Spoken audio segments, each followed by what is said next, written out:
नमस्कार एवरीवन, जय श्री कृष्णा। आज हम यूरिया के बारे में कुछ महत्वपूर्ण बातें पढ़ेंगे।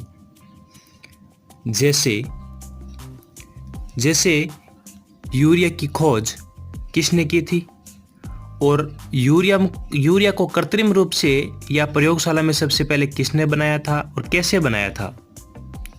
अगली बात हम पढ़ेंगे कि यूरिया का प्रभाव मृदा से फसलों में किस प्रकार जाता है, अर्थात जब हम यूरिया को मिट्टी में छिड़कते हैं तो वो फसलें उसको किस रूप में ग्रहण करती है और किस प्रकार से ग्रहण करती है। अगला है यूरिया के लाभ व हानि। आज हम इन 4 पॉइंट को पढ़ेंगे एक एक करके। सबसे पहले हम देखेंगे कि यूरिया की खोज सबसे पहले 1773 में फ्रेंच वैज्ञानिक हिलेरी रावले ने मूत्र में यूरिया की खोज की थी। हिलेरी रावले इन्होंने मूत्र में यूरिया की खोज की थी और यूरिया का सूत्र होता है NH2CO NH2। ये तो हो गया जिसने खोज की थी मूत्र के अंदर यूरिया की। अगला हम पढ़ेंगे कि यूरिया को कृत्रिम रूप से बनाया किसने था। कृत्रिम रूप से बनाने वाला वैज्ञानिक था 1828 में जर्मन वैज्ञानिक वोहलर ने प्रयोगशाला में यूरिया को बनाया था। इसने किस प्रकार से यूरिया को प्रयोगशाला में बनाया था, इसके बारे में हम थोड़ा समझते हैं। वोहलर ने यूरिया बनाने के लिए अमोनियम सल्फेट व पोटेशियम साइनाइड के मिश्रण को आपस में मिलाया, जिसके फलस्वरूप अमोनियम साइनेट का निर्माण हुआ और अमोनियम साइनेट को गर्म करने पर यूरिया प्राप्त हुआ।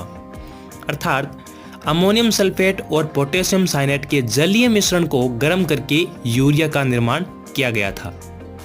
यूरिया बनने के बाद हम इस चीज को समझते हैं कि यूरिया का प्रभाव मृदा से फसलों में किस प्रकार से जाता है।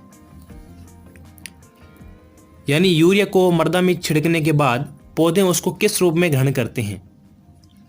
पहले तो हम इस चीज़ को समझते हैं कि यूरिया को छिड़का क्यों जाता है, क्योंकि यूरिया से पौधों को नाइट्रोजन मिलती है और नाइट्रोजन पौधों की वृद्धि में सहायक होता है।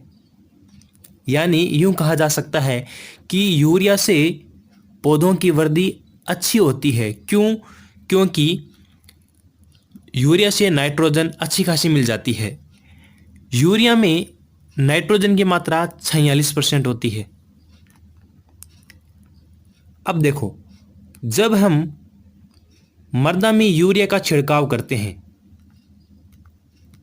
मृदा में जब यूरिया का छिड़काव करते हैं तो यूरिया नमी पाकर यानी जल के साथ अभिक्रिया करके और मृदा में उपस्थित विभिन्न बैक्टीरिया एंजाइम या यूरियाज एंजाइम की उपस्थिति में यह अमोनियम कार्बोनेट का निर्माण करता है।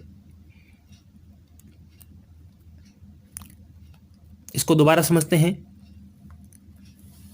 जब यूरिया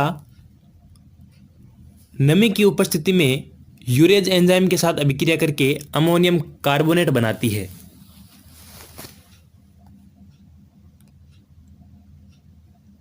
और अमोनियम कार्बोनेट फिर सूक्ष्म जीवों द्वारा टूटकर आयनों में बदल जाता है। यानी अमोनियम कार्बोनेट अमोनियम आयन और कार्बोनेट आयन में टूट जाता है सूक्ष्म जीवों के कारण। अब हम इस चीज को समझते हैं कि पौधे नाइट्रोजन को 2 रूप में ग्रहण करते हैं। पहला रूप उसका है अमोनियम रूप और दूसरा है नाइट्रेट रूप।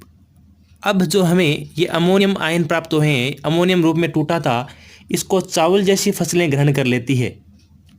लेकिन बाजरा, गेहूं, ज्वार, मक्का आदि फसलें अमोनिया के रूप में नाइट्रोजन को ग्रहण नहीं करती हैं, वो नाइट्रेट के रूप में ग्रहण करती है। इसलिए अमोनियम रूप से नाइट्रेट में बदलने के लिए ये 2 चरणों से गुजरेगा।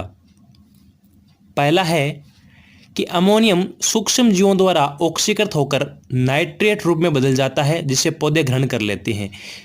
यह प्रक्रिया नाइट्रोसोमोनास एवं अमोनियम आयन ऑक्सीजन की उपस्थिति में नाइट्रोसोमोनास बैक्टीरिया द्वारा नाइट्राइट का निर्माण करता है और ये नाइट्राइट अर्थात NO2 जिसे नाइट्राइट कहते हैं, नाइट्राइट फिर दोबारा ऑक्सीजन की उपस्थिति में नाइट्रोबैक्टर के माध्यम से नाइट्रेट बनाता है और नाइट्रेट पौधों के ग्रहण करने योग्य होता है। अधिकांश फसलें नाइट्रोजन को नाइट्रेट के रूप में ही ग्रहण करती है। इसके आगे हम पढ़ेंगे यूरिया के लाभ। यूरिया के बहुत सारे लाभ हैं, जैसे यूरिया से फसलों की वृद्धि अच्छी होती है, फसलों के बीज चमकदार व भारी होते हैं, खड़ी फसल में यूरिया देना आसान होता है, शुष्क खेती मतलब जहाँ पे सिंचाई का कोई साधन नहीं है, शुष्क खेती में इसका घोल बनाकर पत्तियों पर छिड़कने पर पौधों की वृद्धि अच्छी होती है।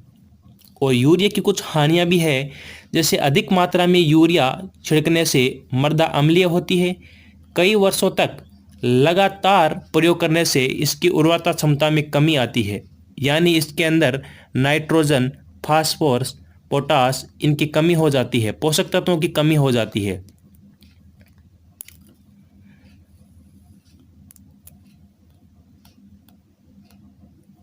तो 4 बिंदु हमने आज पढ़े।